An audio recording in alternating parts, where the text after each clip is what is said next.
Hi, I'm Michael Kraus. It is June 13th, about 6:30, the Personnel and Finance Committee. Can I have a motion to approve the minutes of May 9th, please? So moved. A second? All in favor? Aye. Thank you. First item on discussion is, Don, the 2017-2018 monthly expenditures, please. Thank you, and good evening. The budget continues to track well. The pupil services budget is 93.3% committed. The general operations budget is 91.1% committed for a combined general fund commitment of 91.5%. The available budget that you see on your report is almost entirely made up of the self-insurance contribution that we're going to make to the town here in the next few weeks, and the tuition and transportation amount. I'd like to mention that there's still some money left in the subsidy line, which is the food service program subsidy. We're not going to need to use all of that. I think I've told you before that the food service management company has made a really dramatic turnaround this year, and they're on track now to if they don't stay within their guaranteed maximum loss, the amount that they go over is an amount that they'll have to absorb. So our exposure is limited there. And so we're probably going to have to contribute another approximately $34,000. But we're in very good shape as far as that goes.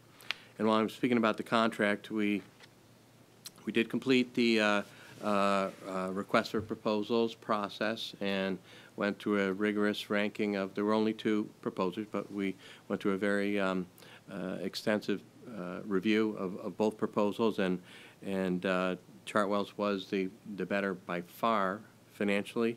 Of course, it provides some continuity for us as well. A couple things that I had put into this RFP, that there was some limited available opportunity for us to add conditions to the state's template, and one was variable pricing. So the company gets recoups costs and also makes its profit based on an administrative fee and a management fee, and those have always been fixed numbers for us.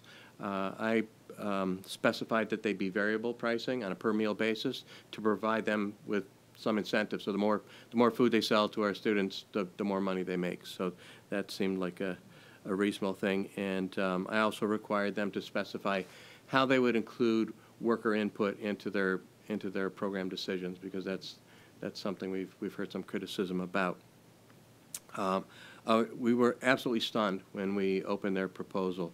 Our program for a very long time has been a subsidy program. I think we have all felt that it was destined always to be a subsidy program, but in fact, the Chartwell's proposal has us projects a small surplus, a guaranteed surplus of about $14,000, and that surplus is guaranteed by both their administrative fee and their management fee, which is very unusual. I have never seen that before. The management fee is typically the smaller component. It's $15,000 this year, but they put both of those fees on the line. So, I think we can be very confident that they will deliver on that surplus for us. And it's also worth noting that the combined fees, which again it's variable, so it's based on a projection of food sales, still lower than the fees that we paid this year. So it's apparent they really, really wanted to keep Branford as a client, and I'm very happy about that. John? Yeah, I have a comment and a question. Comment is, I'm really happy to hear the employee input clause or attention to for all of the right reasons. I mean, that's what a good employer does. And so for us to make it a point to ask them to include that in their relationship, because I understand they're not our employees, is terrific, and I really am appreciative that you did that. I'm curious to know, though, how, when we talk about variable pricing and if they sell more food, they make more money, can you tell us, or have they told you what kinds of things they're gonna do to sell more food? I mean, on the one level, you would think, make it exciting and good. Not that it isn't already, but what kinds of things can they do? Well, we've already done surveys, and we have a committee composed of students and parents and teachers and administrators that provides them some guidance. We're going to continue to make sure that they listen to the recommendations that bubble up from that committee. They have made some changes this year. I already told you about the change in the moving away from the whole grain waiver that we did. That has helped already and contributed to to the trending that we've seen this year. So to some extent, I didn't hear a whole lot of really innovative changes of how how they intend to do it, but again, we're guaranteed that we'll have some decent financial performance. So I trust they will do that. Oh, there's one other thing. I don't know if people are aware.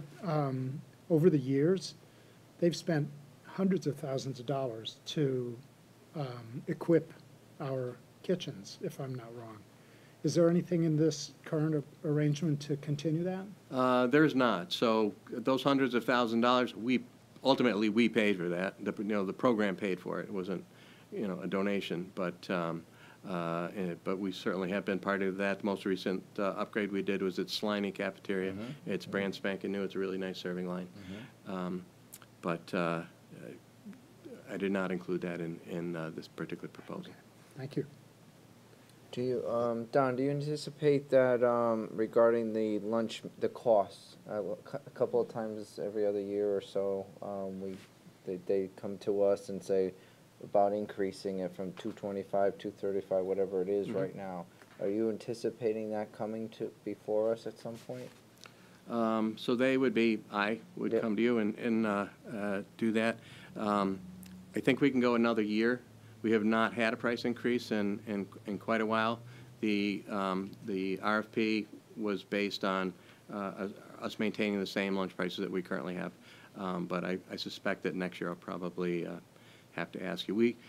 I've done some comparison to surrounding towns, and we're a little bit on the high side. So just in the interest of keeping things kind of equitable, it's I felt we should kind of hold the line this year.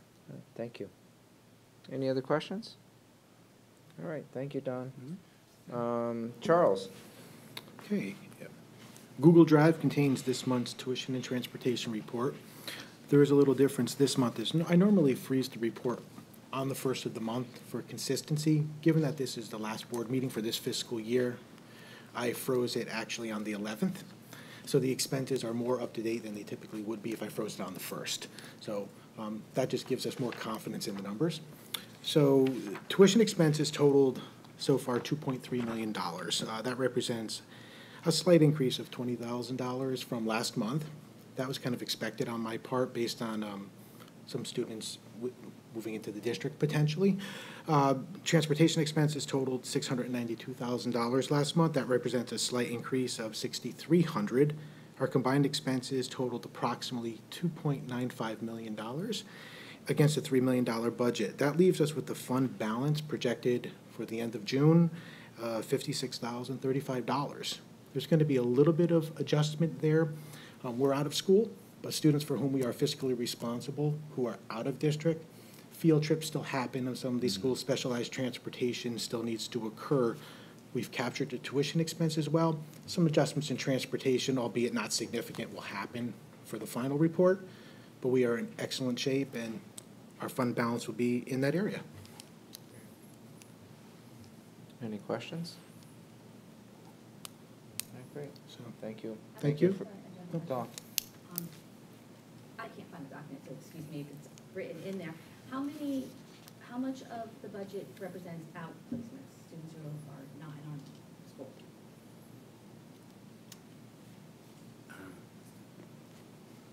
Bear with me a second, please. Sorry. I'm sure it's here and I just can't find it. It's two. So it's in the pupil services under the tuitions line. So we had budgeted $2.2 million for that. And what percentage of that, of the special education students are outplaced?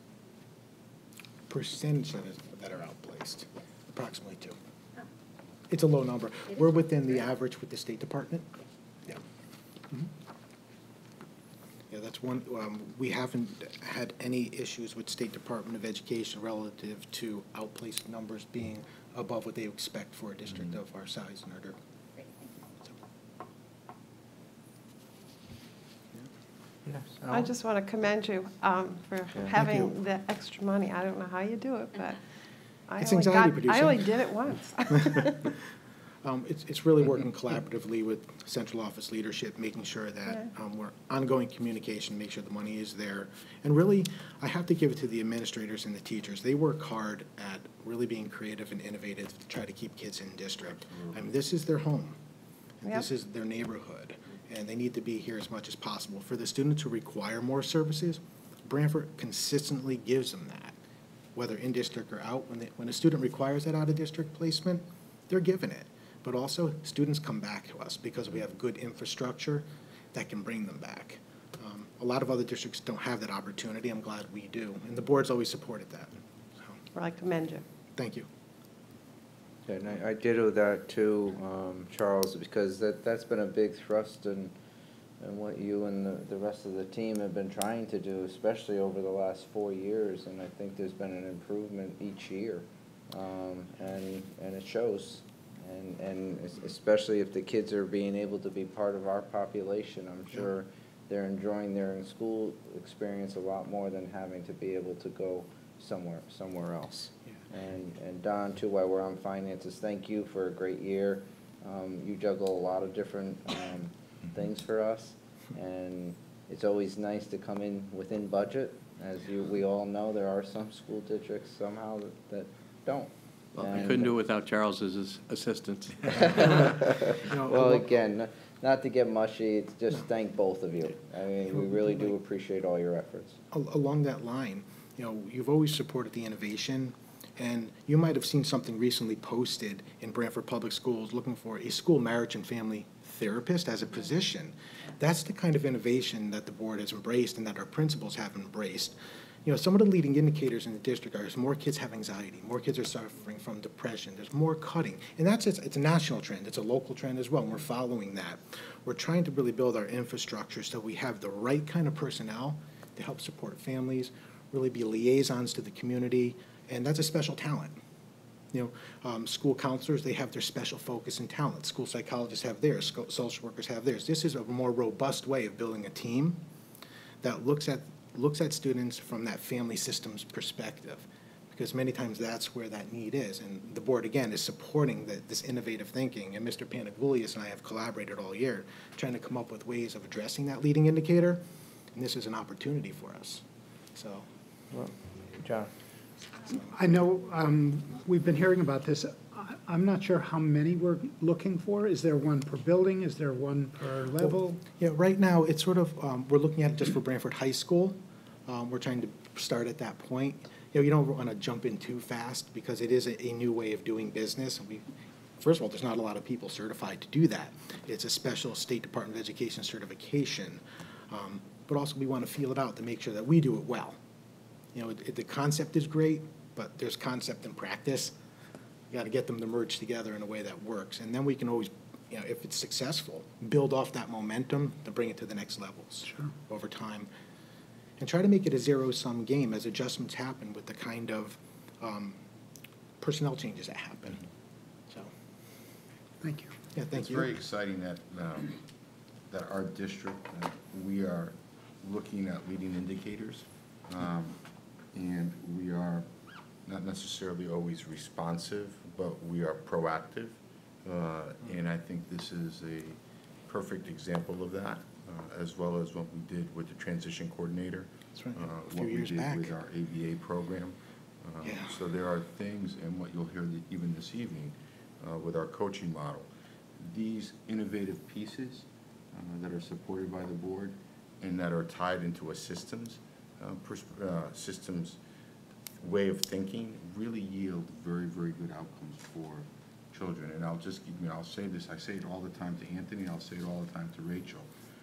Our free and reduced population is 34% now. and our performance continues to increase. Typically, when indicators of educational need are increasing, performance starts to decline. Ours is just the opposite. And I think it speaks to the tremendous staff that we have, and it also speaks to the administrative team and the board's support of that team to try new things and not always just keep doing the same thing. So that's, we're excited about that. Yeah. And in another meeting, we can talk about when we met with Effective School Solutions, very, very expensive model, but highly, highly effective. We actually met with them and we took some of their ideas. We said, how can we start to develop that capacity internally ourselves? I think this is one example of that. Trying to reach out to the families. Well, as we all know, is that there's a lot of families have a lot of different challenges, and it comes to a direct effect on children. So if we can help with the family end, then maybe we can then help that child as well. So, Agreed. thank you. Thank you. Personnel report? Sure. Well, I'm pleased to report that of the 4 teachers who were terminated due to a reduction in force last month, 3 of them have already been recalled. So we're happy. Nobody likes to see a good teacher get laid off.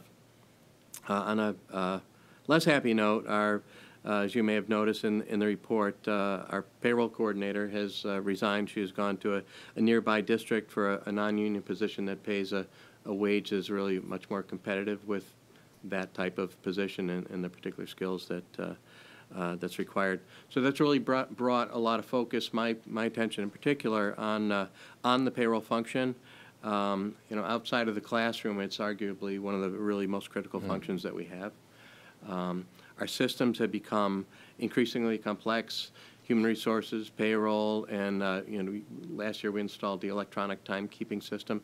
They all interact to make payroll happen, and they provide outstanding accountability, really state of the art. But that comes at a cost, and it's more laborious, and we're going to have to add some staff resources.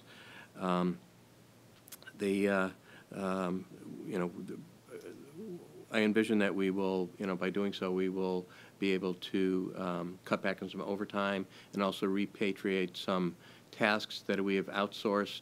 For instance, bank reconciliation. We have a company do that. I'd much rather have us do that in-house. So the job has outgrown a single person, and even though we've done cross-training, again, this experience has really brought to light that we need redundancy. We owe it to our teachers and really to all of our staff to guarantee that we can get people paid on time and accurately and all that sort of stuff. And the nature of the job, as I said, is so complex that it's not something somebody can do once a year and remember how to do it. And many payrolls are kind of unique, so it's really needs to be more of a team effort with some redundancy in there. So we're working on it. John? What's the meaning of bold on a lot of the names and items on the report? So those are new things since the last report. Thank you. So changes since May. Yeah, that was we responded. That was a board request a few months ago. With the personnel report, they wanted to know to be able to call out and looking at a report what the activity was from the previous month. Somebody was very smart. And then I know you started, if I'm not mistaken, the time clock started about a year ago or so? That's correct. How has that worked? Has that helped?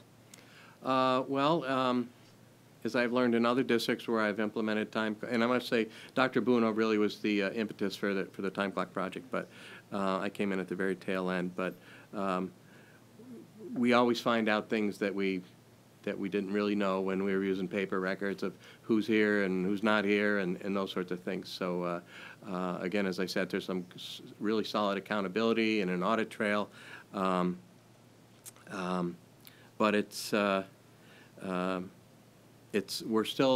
quite frankly, we're still learning how to use the system to its maximum effectiveness because it involves daily review out at the schools by the secretarial staff and ultimately by the principals, and then invariably it comes into payroll and needs further adjustment. So It's a lot of work, but it's a pretty solid system. Thank you. Any other questions? Okay, our next meeting will be in August, and, it's hard to believe I'm saying that.